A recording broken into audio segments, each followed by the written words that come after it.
Game Design Live Chat. I am Carla Kopp from Weird Draft Games. I am a game publisher, developer, and designer. And today we have the amazing Rita Orlov here. And she is going to talk about puzzle games because she is a fantastic puzzler. She's done escape rooms and a variety of different games like The Tale of Ord, The Emerald Flame, which is currently on Kickstarter right now, and it looks so great. But she can tell you more about herself. Because she knows her life the best. So That's true, but you pretty much covered all of it. Um, I'm Rita. I own a company called Post Curious, which is a narrative tabletop puzzle game company. I just finished designing my second game, which, like Carla said, is currently on Kickstarter. Big puzzle fanatic, but yeah, I mean, you got it. okay. Well, we can also get right into it. For those of you who haven't been here before, if you have any questions, because Rita's going to be amazing and say cool things that make you think, you can either say it out loud or you can write it in the fancy chat to the side, and I will say it out loud for you. So feel free to do either of those things, but let's get to the start of it. And how did you begin learning how to make puzzle games? Learning how to make them. I didn't really start making them until I was working at an escape room, which was like the second escape room in the country. So this was really, really early when nobody knew what that was at all. And I've always been like super into puzzle games, just playing things like Rush Hour. When I was a kid, like I got all of the expansion cards just because I wanted to do like the most challenging ones. Played a lot of like point and click games and stuff like that. But escape rooms are really what sort of got me actually designing them. So I worked on a few of them while I was working there, and then after I left, I decided to start my own tabletop game. So, did you just were you able to see so many escape rooms because you worked there and you could see how they all worked, and then you just did it? Well, so when I started there like literally this was the second one in the country, so there weren't really a lot of them. So like very slowly they started opening, and I started playing every one that would open. But there wasn't like a whole lot of precedent. So, but like escape rooms were inspired by the like original Flash like point and click games. So a lot of the puzzles in them came from that kind of stuff, like adventure games that you play on the computer. Okay, I mean that makes sense. Um, do you think there's a variety of different types of puzzle games? Like you brought up like the escape room games and the Flash games. What else is there? There's so many. Like even in this genre, which like even in the genre of tabletop puzzle games, there's still so many different types, and I think a lot of people are not aware of like the breadth that is actually available. So first, there are things there's like card games like Unlock and Exit, which a lot of people know. There's games that have more tangible stuff like Escape Room in a Box, and hello, Juliana. Thanks for joining. So that's an awesome series. That's got like actual boxes and locks and things that you can manipulate. But those are like that's like the mass market end of it, and that's the kind of stuff you can find in stores. But there's also a ton of things that are made by like independent creators. One of the big things is subscription box games. So people will make those monthly or quarterly, and there's a big variety in like story to puzzle ratio. So there's things that are really light on puzzles but pretty heavy on story, and maybe are even like not exactly comprised of puzzles but are like more of a deduction type of game. And then there are ones that are kind of light on story, heavy on puzzles. Then there's also like the sort of higher end like puzzle or mystery experiences, which are like a little more immersive, often a lot more expensive, like handcrafted kind of stuff. So like my first game, Tale of Ord, would fall into that category. Yeah, and then there's also like puzzle books that you can do. And of course, there's a ton of, there's real life escape rooms, there's online escape rooms, there's online puzzle games and apps, and there's also audio escape rooms. So there's like this thing called Escape This Podcast. They do episodes where like people come on the show and they, it's almost kind of like an RPG, but you're solving puzzles through it. And I've also tried a couple in quarantine made by a company called Trapped, which is an escape room company. But they've figured out like a really nice interface where the escape room is done through audio, but they also use Discord for like sending a couple images and stuff. And their GMs are awesome, but they really found a way to like use the medium in a way that to allow you to do things that you wouldn't be able to do in real life. So like their newest game allows the people playing to like become superheroes that you can like change state. So at one point in the game, I was like, I turn into metal and punch this glass with my iron fist.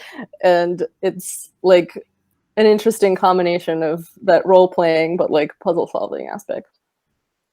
That's really intense. I had no idea that there was all these different ones, like the one that utilizes Discord and all those. And like when you mentioned the subscription thing, like I remember growing up, like I had this subscription and it was like a book of puzzles, I think, and every month it was different puzzles. So I guess these have been kind of around for a while, but have just recently gone into the whole like board game area. Yeah. But one thing in common with most of these is like they're not replayable. Do you have like any experience with replayable puzzle games? So I mean, it's hard to do that, right? Because once you've solved it, you already know the answer. That takes away like all the satisfaction of playing the game. So I haven't played any. Well, okay, that's not true. There are two games that have puzzles that are sort of replayable. One of them is called Escape the Escape the Iron Gate or something like that. And it's made by a company called The Escape Game, which is like a nationwide chain of escape rooms. But it's not really a puzzle game. It's actually like a party game that has puzzles in it. And the rest of the things that you do in it are almost like remind me of Cranium a little bit. Like you have to do a little charades and that kind of stuff.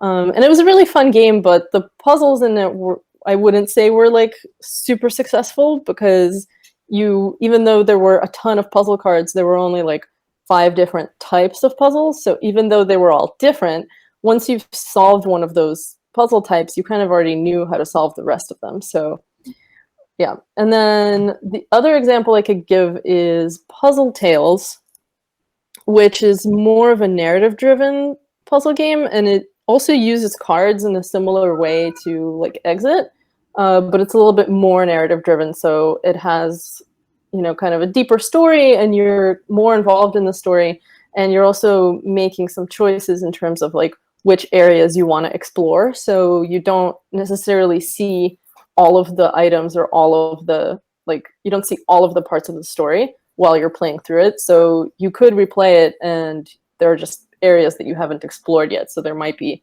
extra puzzles to solve there. But if you're doing a game in which you solve all the puzzles, then there's not really any way to replay that.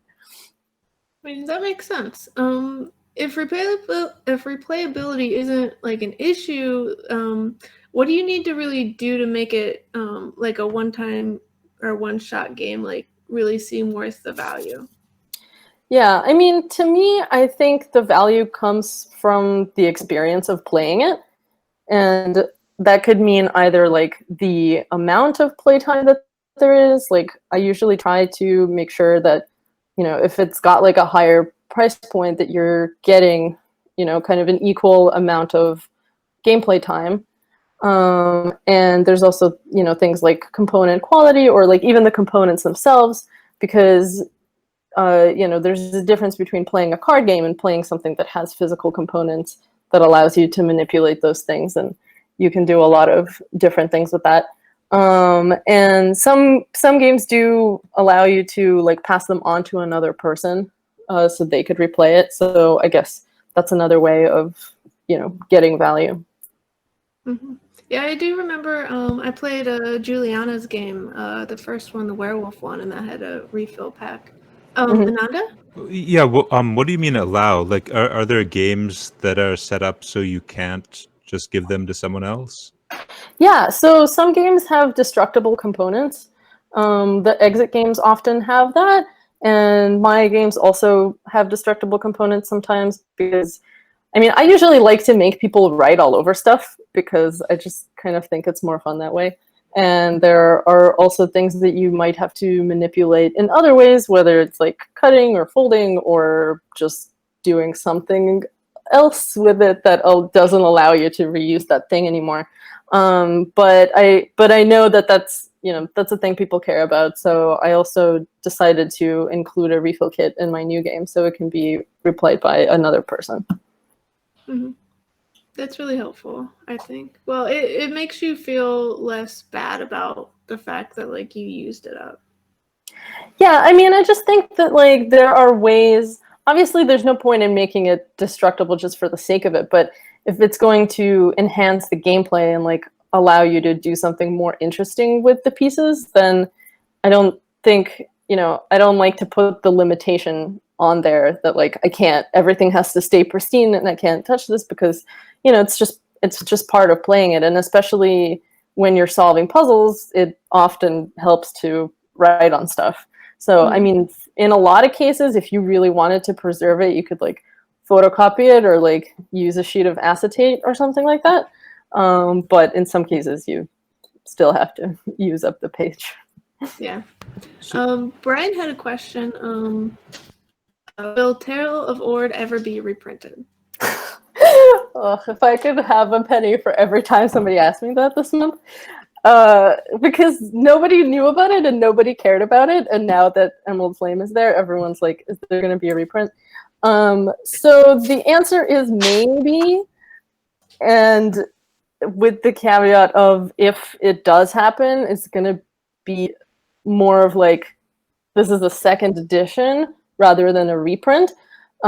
Because the way that it was designed, like it was designed for me to hand make everything, basically. So there are a few things in that game which are so complicated and arduous to make that I don't want to do it again, frankly. So if I were going to remake it, I would have to find a way to manufacture it, and that would mean redesigning certain portions of the game. And then if I was going to redesign some portions of the game, I might redesign certain other portions of the game, because knowing what I know now, there are certain things that I would have maybe done differently, or like added more signposting in certain places where I know like people have gotten stuck or gotten frustrated. And it's also like a pretty difficult game. So if I were going to make it for a larger group of people to enjoy, I probably want to reduce the difficulty level a little bit.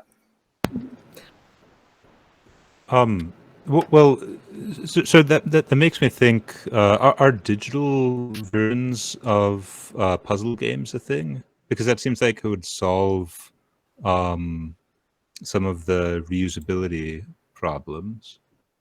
Well, there's digital games. There's also print and play puzzle games. But if I think the bigger reusability problems is things that you can't print and can't reuse. Just to give an example, like the Emerald Flame has a candle in it. You can't really, there's no way to do it without like having the physical object. But also, even if you have things that are not destroyed, you're still having these physical objects. So it wouldn't be the same as printing something out. You know what I mean? Mm-hmm. Yeah, and like that's what I really like about like the actual box of games is like versus like a computer thing where you're just alone or like you're trying to awkwardly share a computer. Like with an escape room board game, like you are all like surrounded by all the components, and you can like pass the cards or whatever it is back and forth and like examine the box, because sometimes the box is involved in weird ways. And yeah, it's the whole like physicality of like why I like playing board games with people versus video games. Right. There's a ton of like amazing digital puzzle games, but it's just a different experience. So talking about starting out, like with board games, like a lot of people start off with either like a theme or a mechanic in mind first when creating it. Is it the same thing for a puzzle game? Yeah, I would say so. I mean, I guess like an important thing to determine at the beginning would be what your main mechanic of the game is. So like, is it a deck of cards? Is it a bunch of objects? Or like a bunch of envelopes that have things inside? So that's one thing, but I would say like the story and theme are probably a big driver in it, because at least, I mean, hopefully you're using those to craft the puzzles that you're making. And I mean, in terms of puzzle mechanics, there's a million puzzle mechanics, and hopefully you're not only using one puzzle mechanic for all the puzzles in your game. So I think there's a back and forth between like the puzzle mechanics and the theme or story, but I think the starting point is about the same. So where do you get all the ideas for like the different types of puzzles? Well, I mean, for one thing, just playing a lot of other puzzles expands, your mind to the things that are out there, the things that are possible or that you like wouldn't really think of otherwise. But a lot of my puzzles come from just visual sources, or I try to tie them in with like the story and the theme of the game. So usually when I'm working on something, I'll do a lot of research and I'll take a lot of notes and read some stories, look at a lot of pictures. I get a lot of my puzzle inspiration from pictures because I'll just see something that is like begging to be a puzzle. So I'll be like, oh, what is this weird diagram? Well, I have no idea what it is, but it looks like it could be made into a puzzle. So then I'm going to figure out a way to do that, basically. It's really fascinating. Like just seeing something and then going like, oh yeah, that's cool. It's going to be a puzzle now. So you have to play test, but with the whole like solving the puzzle issue, like how is it different than like play testing a standard board game? Yeah, so that's definitely the biggest issue with playtesting, is that your playtesters are basically one and done, and you can't come back to them if they've already played it. So just finding more of them is good, but I tried to make the most out of every playtest that I could. So I did most of them in person so I could observe people and like figure out like every tiny thing that was going wrong, and making changes and iterations between every playtest. So trying to like keep smoothing things out as I go. And it becomes clear pretty quickly like which elements are problematic. So sometimes it might take longer than others to fix certain things. But yeah, I don't know about that, but I think it's just like trying to find more people who will play it, because everybody can only do it once. Do you usually do like the full playthrough, or do you in the beginning like do like little tiny playthroughs of each like individual puzzle? The latter, I would say. So the process is normally like, okay, I'll come up with a puzzle and I might like send it to somebody who I know is not actually going to play the game, and be like, try to solve this puzzle just to see if it works. Like, does the logic in this work? Does it make sense? Does the math add up or whatever? Like, just straight up, is it functional? And if it is solvable, then I can, put it into the game when somebody actually tests the game. And I have a couple people that I normally test with earlier on, just because they're, kind of more okay with like the rough edges and can give really valuable feedback that's going to help smooth out those edges. And I'll usually do the first test. Well, this might be different when I start making games that are not several chapters long, but as of now, they've been 4 chapters for Tale of Ord and 3 chapters for Emerald Flame. So I would usually like get about halfway through designing the game and then be like, okay, the first chapter can be tested. So I would give it to my playtester, and then I would get it back, and then probably change a whole bunch of stuff that I didn't realize was a problem before, and then keep working on it. And I would often like finish the end parts of the game while I'm testing the first and second part, so that way, kind of like that feedback from the earlier puzzles can go into the design of the later puzzles, because it'll, you know, they'll also be more cohesive that way, and I can use the information that I gained from the earlier playtests in my designs at the end. Yeah, that sounds really cool. Like actually like applying your learnings like so fast after learning it. We have a couple questions. Aaron asked, what does your research process look like? For example, for the Emerald Flame, did you go through and look up old alchemical books? Words. Yes, I looked at a ton of old alchemical books. That's actually where a lot of the puzzle inspiration came from in the Emerald Flame, and it's got a lot of like weird looking diagrams, and most of those were probably inspired by something that I saw in one of those books. But for the process, like once I kind of have an idea of a direction that I'm going in terms of like either the story or location or just the general subject matter, I mean, any normal way that you would do research, I just try to like look up anything that is remotely tangential to the thing that I'm trying to do, and you know, read a bunch of Wikipedia articles and like see if anything jumps out at me and like seems interesting or like seems like a good jumping off point for a story or for a puzzle, and just look at a ton of imagery, just scour the internet and take a lot of notes. And then after I've taken a million notes, I'll try and like go through them to actually, you know, boil it down to what is useful and important. Thanks.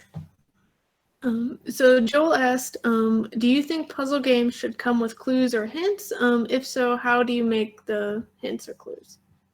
That is a great question, and I will start by distinguishing the difference between clues and hints. Sarah. Yeah, so clues are what you're actually given in the game in order to solve the puzzle. So you find like a little poem that tells you to put something together, that's your clue. Hints are things that are not part of the game that are given to you if you get stuck and you need help to solve the puzzle. So just to have that down. But yes, they should always have both. And like with cluing, you know, you always want to give somebody enough, you know, a little bit of a thread to pull on any time that you're encountering a puzzle. You don't want to just look at it and be like, what in the world am I supposed to do with this? Because you can't read the mind of the designer who made it. You don't know why like these shapes are there, and unless you have at least something that's giving you some kind of signpost as to what to do, you're just gonna, you know, kind of be staring at it, and maybe you'll give up eventually because you have no idea. So some ways to do that, for example, is either have like a written clue that might be telling you some kind of starting point, or you could have some kind of very conspicuous looking element on the page, for example. Like if you have a bunch of text and like some of the letters are red, well, that probably means something, so you're probably going to read those red letters first. Or another way to do it is have like some kind of basically like an example that's showing you what you're supposed to do in the puzzle. And by seeing, you know, something, you know, almost like having a crossword that's like partially filled in or something like that. So you look at it and you're like, oh, I understand what I'm supposed to do with this. And then you can start to do that yourself. And hints are really important because you never want to just get totally stuck, because then you're going to walk away from it. So I always make a really detailed hint system, which people can go through if they get stuck on any puzzle, and it gives you like really tiny, tiny nudges, so that, because you don't want to lose the satisfaction of solving it, right? Like, the point of the puzzle is for you to feel satisfied for solving it and to feel smart once you solve it. So if you give people like hints that are too big, you're going to take away the satisfaction of getting that solution from them. So I usually start out by just being like, have you noticed this thing in the corner? What do you think it means? And like, sometimes that's enough for people, because they're like, oh, I didn't notice this line in the corner. Maybe it means this. And then kind of just nudge them along. And I also, my puzzles are often layered, so you might need to get like several pieces of information from different parts in order to kind of put it all together. So I also include like partial solutions in the hints, so that while people are moving through, they can make sure that they're on the right track. Because if you, let's say you like extracted some numbers, but you don't know if those numbers are right, and you're going to keep going in the puzzle, and then everything else that you do after that is going to be wrong because you had no way to verify that. So I always include partial solutions as you go through, and I also include the final solutions, but with a little button that says, are you sure, before you click it, to make sure that you aren't seeing a spoiler in case you don't want to. Because, I mean, there have been times where I've played games and I've gotten hints, but the website didn't have the solution on there, and the hint wasn't always enough to get me to the end of the puzzle. And sometimes it's like you do the whole puzzle, but you just can't figure out the last step. And if there's no way to get the solution, then you're just stuck in the game and there's no way to move forward. And that's like the most frustrating thing.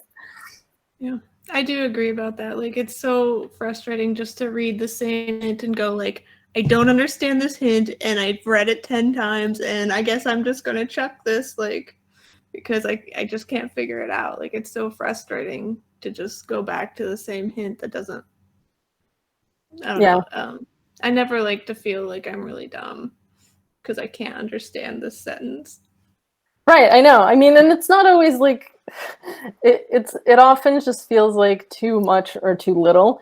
So I feel like the best thing to do is just give more, but make them smaller. So that way you can really like access it at your own pace. And if you want to take more help, take more help. And if you don't, you don't.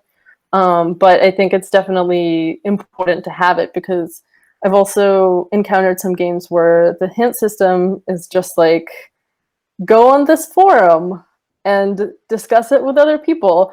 And like that, for a game that you purchased and have had mailed to your home, like, I don't want to go on a forum and rely that some other people are going to have an answer for me. And that happened to me this morning because I couldn't understand the puzzles in this thing at all. But it's like a new game, so there was almost nobody on this forum. And the hints that the people gave on this forum were absolutely useless. So after about like 20 minutes, I just gave up and put it away. Which is sad, because I want to solve it, but it doesn't seem like it wants me to. So yeah, well, I guess maybe in a year when somebody else has, or maybe hopefully. Aaron asked, what defines the boundary of a chapter in your puzzle games? A break in the story? A shift in the main mechanics? So in my games, I have them separated in envelopes. So it's actually like a physical gate to get to the next chapter. And I mean, there are sort of breaks in the story because it's structured for you to be taking it in like these size bites.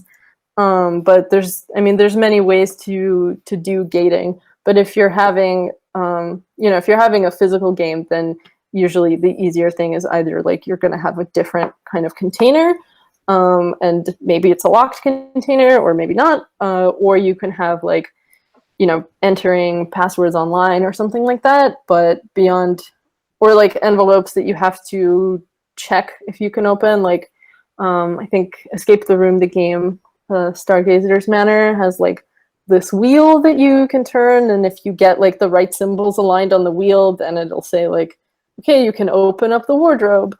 So there's a lot of different. I'm sorry?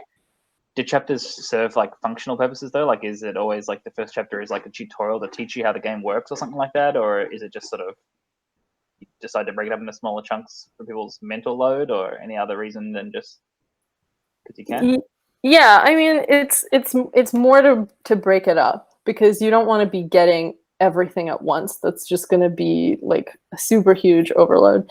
And I like to do them in a non-linear fashion, so that like when you're opening an envelope, you might get, 7 puzzles or whatever, and you could solve them in any order, but it would be really overwhelming if you were going to get 20 puzzles, because then you wouldn't have any idea where to start. You might have a harder time knowing like this piece of paper goes with this piece of paper.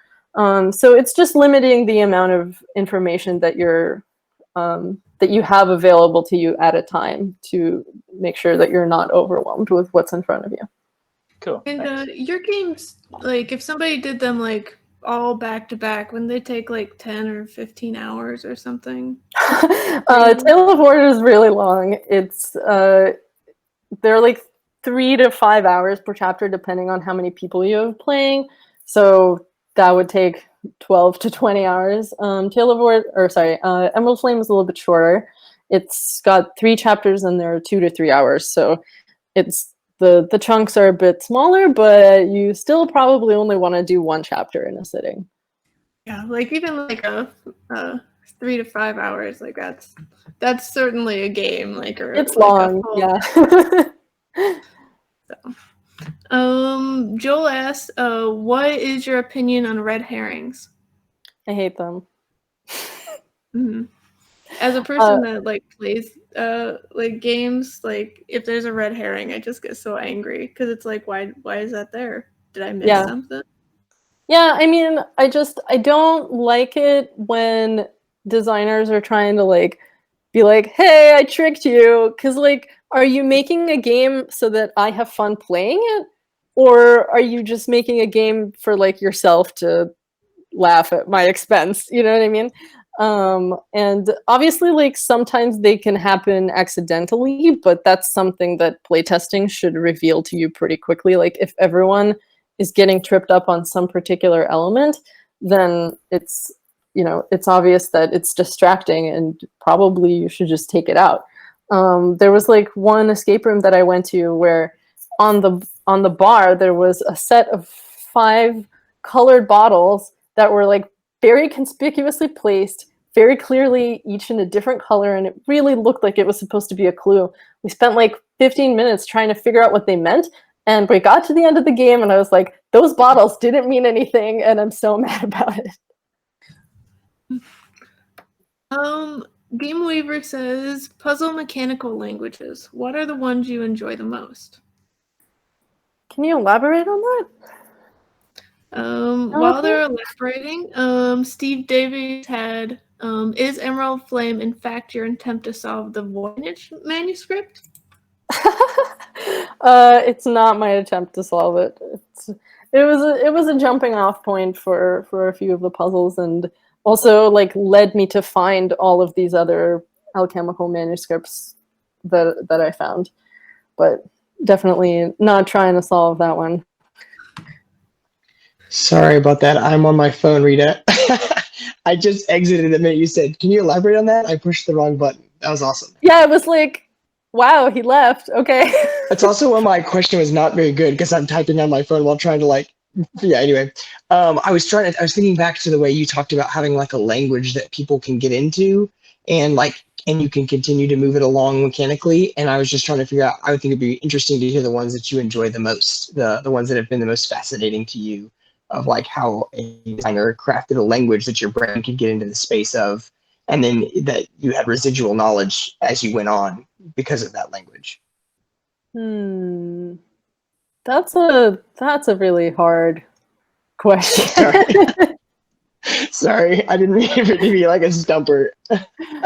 I don't know. I mean, I think that like this is not going to be a good answer, but I think that the way that every person designs a game, they just like have a different voice that they use, and it's gonna, if you've never played a game by that person before, then it might seem kind of unfamiliar, and like I've found that people who have played my game are often like not necessarily used to the style of puzzles that I make, but I don't know why though. It's kind of it's like one of those intangible things that I have a hard time putting into words. Like obviously there are like certain types of puzzles in terms of mechanic. Like you can have like word puzzles or logic puzzles and things like that. But maybe the way that they're presented is just like more unique to who's making the game, if that makes sense. But I don't know if I can think of like a particularly good example. Do you feel like you have like what would you call your language, the one that you're talking about? People get into your designs and go, man, this is different than I'm used to thinking. Like, do you feel like do you even have like a name or like a terminology for the voice that you craft puzzles in? I don't, but if I had to describe it, I would say it's sort of escape roomy, but artsier. The artsy escape room. I love it. I mean, Thanks. that is really good because, like, yeah, like most people, if they're interested in puzzle games, they've tried an escape room, but like once you see like the Emerald Flames or Tale of Ord, like it's so much prettier than what I'm used to. Oh, I didn't just mean like necessarily an aesthetic. I just meant sort of in style. I don't know how to describe it, but I think escape rooms are like a good example of what I was saying before, because if that's the kind of puzzle you've never played before, then at first it's sort of like, what is happening? What am I supposed to do with this? I have no idea. But if you've played them before and understand like the language a little bit, then you might have a better idea of where to start. And I think, and also with my game, like I've had people say that when they first started, it was much harder for them, but then they were like, then I understood the way that you think about things. So then it started to make more sense later. So I don't know how to like put that into words, but I guess it's almost like, it's almost like learning any other game in a way, right? Because the first time you play it, you might not understand the rules exactly and you have to like keep looking it up. But then once you know it, it makes a lot more sense. Yeah. Like, that reminds me of this one escape room experience I've had where, like, half the people, like, we'd gone to, like, 5 or 6 escape rooms together and we had, like, what we would do. Like, we all knew, like, as soon as that timer went off, like, you search under everything, you just start, like, looking in all the drawers and stuff. But 2 of the people had never been in an escape room before, and they like kind of got freaked out by like how thorough we were, just like flipping things over and like looking and everything. They're like, what is going on? Are you normal people? Like, is this what you do? But I imagine it's like the same sort of thing. Like once you get into like your games, like there's just certain things that you look for. Like you were bringing up like the patterns and stuff, and I haven't seen that in other escape rooms before. But like once you figure out, oh, this is a cool pattern, I should maybe pay attention to it. I assume people get better at that. Yeah, I mean, I think observation goes a long way in this kind of stuff, because sometimes, like, well, and also reading the clues. There are a lot of people who will just jump into things without actually reading the clue, and then like 5 minutes later, they'll be like, "Oh, maybe I should read the instructions." But but also like I use a lot of visual cues, so you might be examining something and be like, "Oh, I see this over here, and it's also over here." So like maybe these things are connected somehow, and trying to just like make connections between different things and allow that to be the guide that takes you forward. Mm-hmm. Juliana had a question. What is one of your favorite puzzles you've made and why? Hmm. I think, actually, I think Juliana, you play tested the flower puzzle that I made at PAX, and that is probably one of my favorites. And it was, well, I can't describe it because it's a spoiler, but it sort of looks like a weird Venn diagram, and it's got a lot of flowers. It's in the Emerald Flame, and it's like the first or second puzzle that I came up with for the game. And it's not super complicated, but it does, take a little bit to figure out exactly what to do. But I just really like the idea of using natural objects in puzzles, and that was one where after it sort of became clean very quickly. Like it didn't take that many iterations for it to become like the best version of itself. And I knew that it was because most people, like almost nobody, ended up needing a hint on it. And a lot of people ended up telling me that that was their favorite puzzle in that chapter. So that was the first puzzle in the game that I stopped iterating on because I was like, I think it's just there. It's good, you know? So I guess that's really satisfying. For people looking to start making puzzle games, what would you recommend that they start with? Like games that only have cards, or written components, or like to add in the physical components from the start? I mean, so I think cards are actually kind of challenging because you have to come up with like a system of how they're going to work. So I think the easiest thing to start with is just like maybe some paper puzzles and just make something for like a friend or a family member to solve and like see how they do. And is it going to be, too easy or too hard, or like what kind of things can you add to it to make it interesting? And also, like, you should be solving a lot of other puzzles and doing so critically. So, whenever I'm playing anything, I'm always thinking about like what works about this, what doesn't work about it, what's the best way to communicate the thing that I'm trying to communicate when I'm trying to get you to solve this puzzle. So, by playing other things, it's easy to tell like, well, this didn't work because A, B, and C was confusing, but if I changed it to be this way, then maybe it would have worked better. So you can kind of take those things into your own process. And I think it's fine to like add physical components when you're just starting out too. It just depends on like what kind of game you want to make. Like maybe you want to make a little scavenger hunt for someone you're living with in your apartment, which is a great time to do that now that we're all stuck in our homes. But there's like a lot more things you could do with physical components that you can't do with paper. So you can always try to think of like unique ways to do that. Like, get something really dirty and like make somebody use a toothbrush to reveal a clue or something like that. I don't know, like you can do anything. But paper's probably the easier way to start, I guess. If you do want to like add in more physical kind of components, where do you like typically get these, or what kinds do you typically use? So mine are pretty much all custom made. Like I don't really use anything that's off the shelf.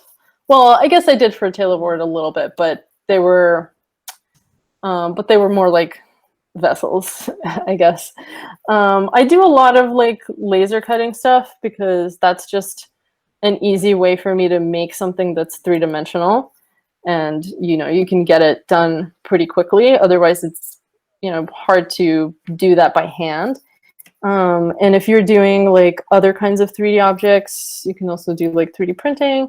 Or I just made my prototype amulets for the Emerald Flame by using some clay that you just bake in the oven. So if you want to make something more sculptural, that's like a good tool. But I usually make things custom because they're always made to fit the puzzle specifically and made to fit the theme. So, I mean, if it makes sense in your game, then you can definitely just order any kind of board game components. Or like Etsy is also a good place to get custom stuff made.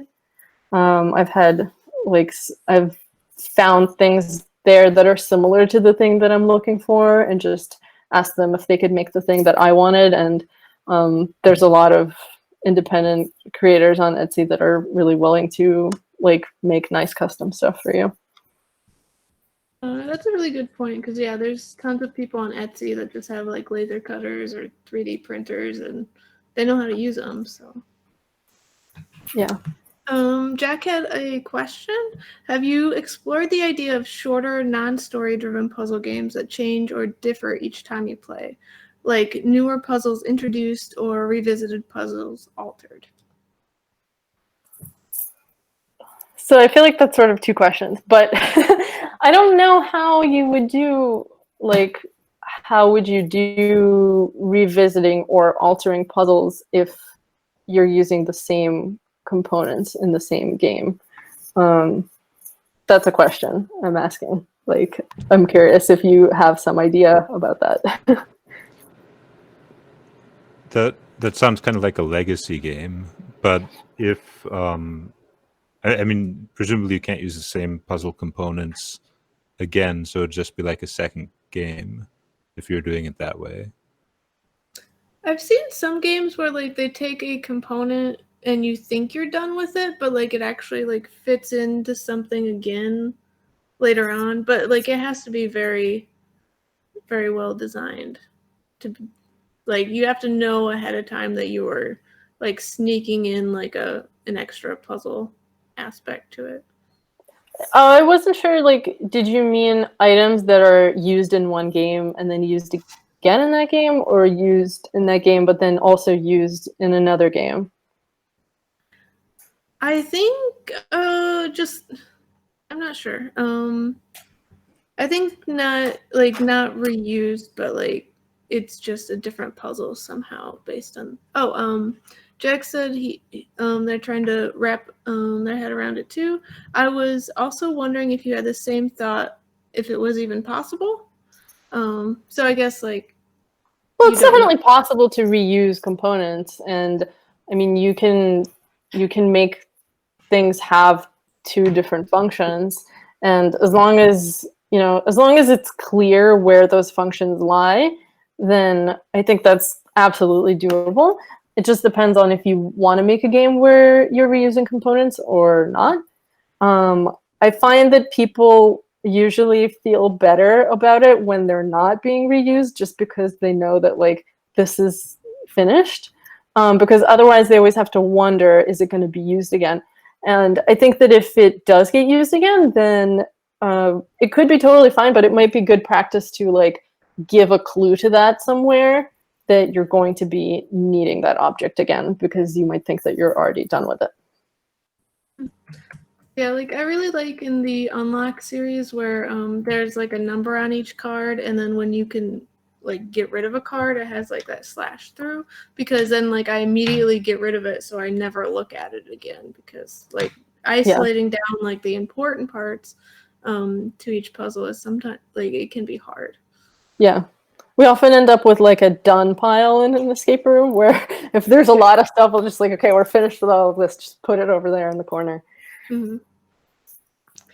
So, do you have any tips for people looking to start making puzzle games?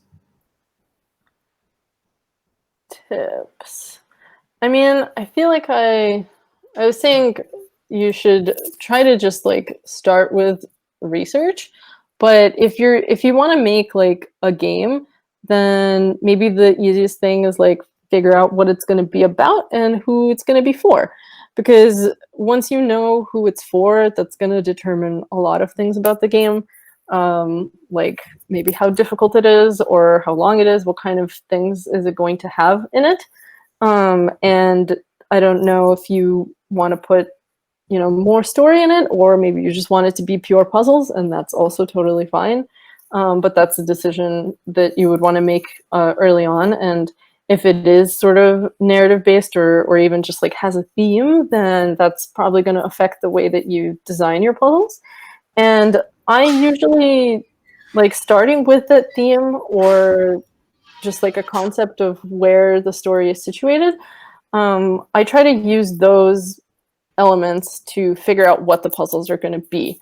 So if you're doing like, you know, a medieval knight theme, then like you might have a puzzle about heraldry, or you might have a puzzle about swords or something like that. So, you know, you don't want to throw in something like totally random in there that's not going to match. I mean, that makes a lot of sense to just like go to the theme and like get a puzzle for like each aspect of the theme, like the heraldry and the swords. Like it makes it like instead of like having this big game to design, it's now like, oh, design a puzzle about heraldry, design a puzzle about swords. Mm-hmm. Yeah, it's definitely a good way to start with something small, and you know, you can just like look at some pictures about heraldry, and then you know, you might be like, oh, well, this has animals on it, or like this has colors on it. How can I use that to make something that you have to figure out what it means? So you talked about the difficulty level, but like how do you figure out what the difficulty level of your puzzle is? So the biggest factors are, again, like audience and context. Like if I'm gonna make something for a more casual audience, then I'm definitely gonna want to make it a lot easier. I mean, that said, like you can definitely have puzzles that are going to satisfy people who are enthusiasts and casual players. But I mean, puzzles usually, at least for me, they always start out harder than I want them to be. So it's usually a matter of like clarifying information, adding information, basically just iterating it to make it more clear what you're supposed to do. And then it's just through playtesting. Like you will know when people are frustrated, and if people are too frustrated on something, then it's gonna need to change. Like I would usually want at least like around 80 people to, or sorry, 80% to like solve a puzzle without hints, and that's like a pretty good level where it's not, you know, if you want to make it more challenging, then it could be like 50% or something like that. But you don't really want more than 50% of people needing hints on a puzzle, because, I mean, unless you're making it for like super hardcore puzzlers. But in that case, they would be your audience. So you still wouldn't want less than 50% of them to solve it. So I guess it's more about the percentage of your audience. But like if 80% of people are getting stuck on that puzzle, then definitely something needs to change, because once you're getting super stuck, you're not having fun anymore. And you know, it's a delicate balance, but usually like if you're trying to make something easier, then it might just mean like adding a little bit information or changing how the information is presented.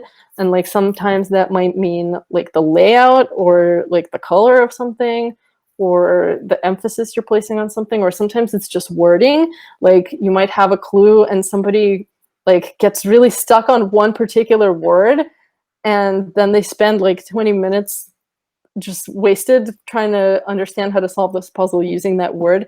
And if you change that word, it might like change their entire experience. So it's, you know, partially it's just a matter of experimenting and like see what people respond to and what makes sense to people.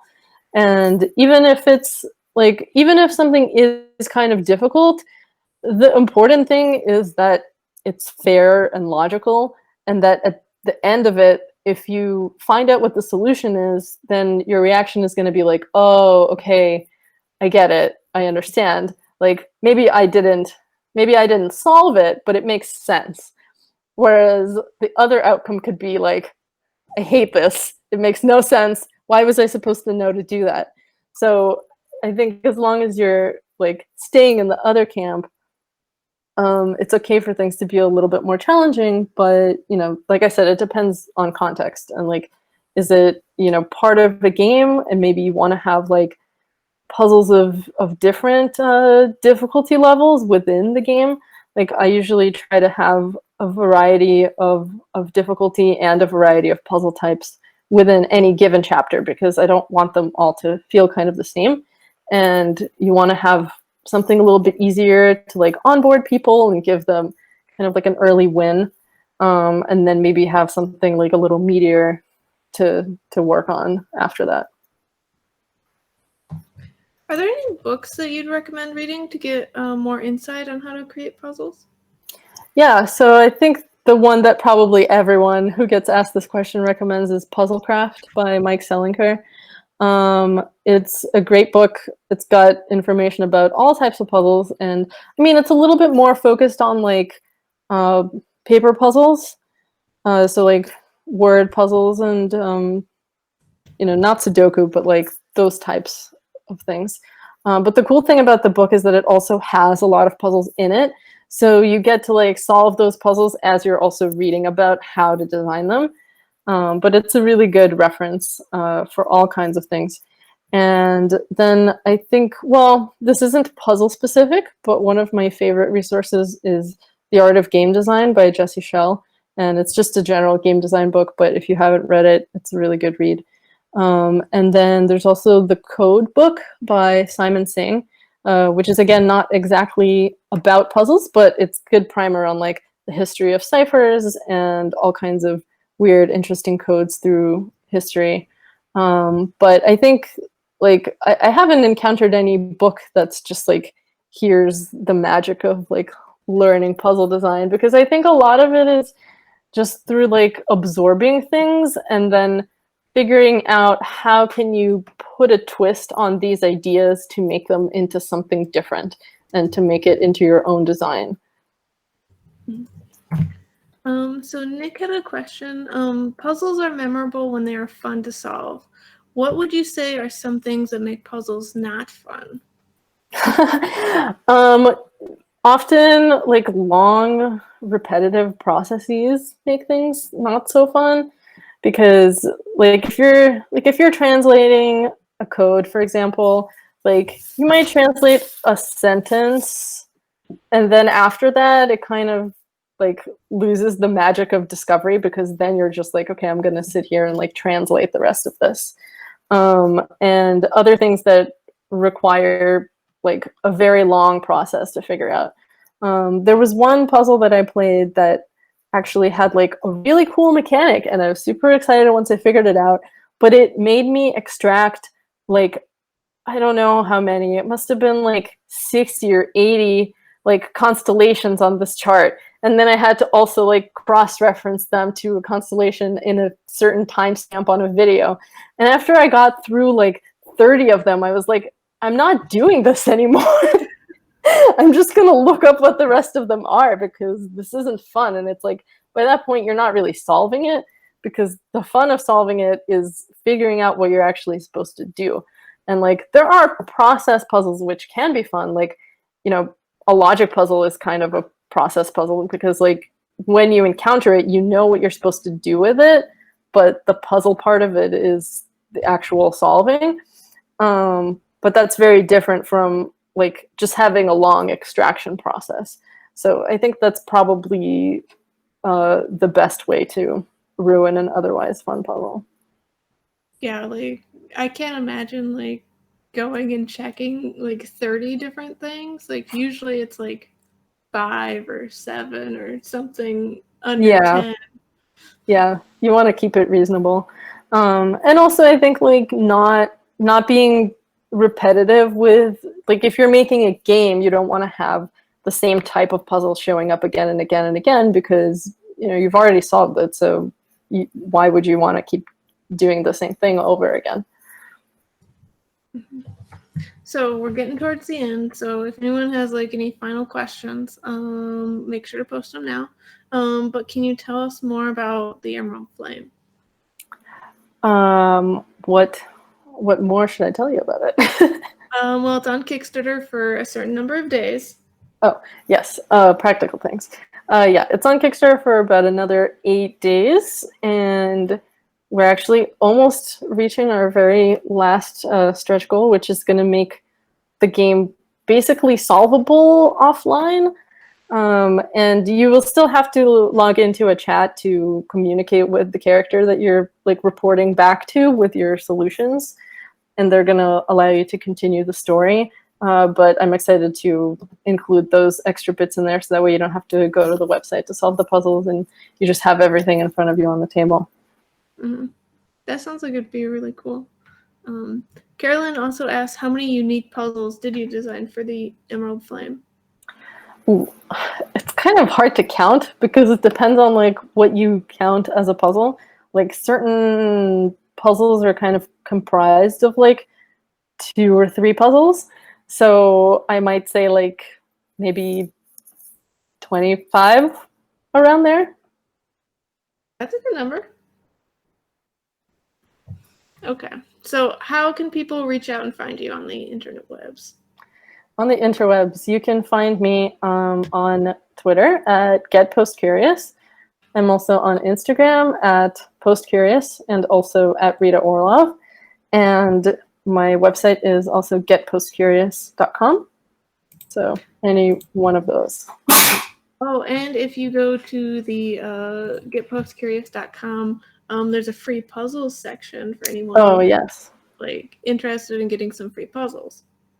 Yes, very good point. The free puzzle section is basically like a collection of anything that I have posted online in the past year that's been available, but I've also added hints to them. So if you're ever just bored and are like, hey, I want to try solving a puzzle, you can go there and it'll have hints available. And yeah. And there's also actually campaign puzzles from the Kickstarter, so I've been posting those every week as well. Oh, that's nice. And if you like this game design chat, I posted a link to the Discord. But yeah, thank you all for being here. And Rita, if you have anything left to say, you gave us so much information about so many topics. So could talk about puzzles all day. Thanks for having me, Carla. This was really fun. And thank you everyone for joining. Mm-hmm. And Brian asked if this will be archived, and it will. This will go up on YouTube in some amount of days. And I'll also make a blog post. So if you follow Rita or me, you'll hear about it. But yeah. Awesome. Thank you all for participating, and thank you so much, Rita, for being here. You're so knowledgeable. And everyone have a great night.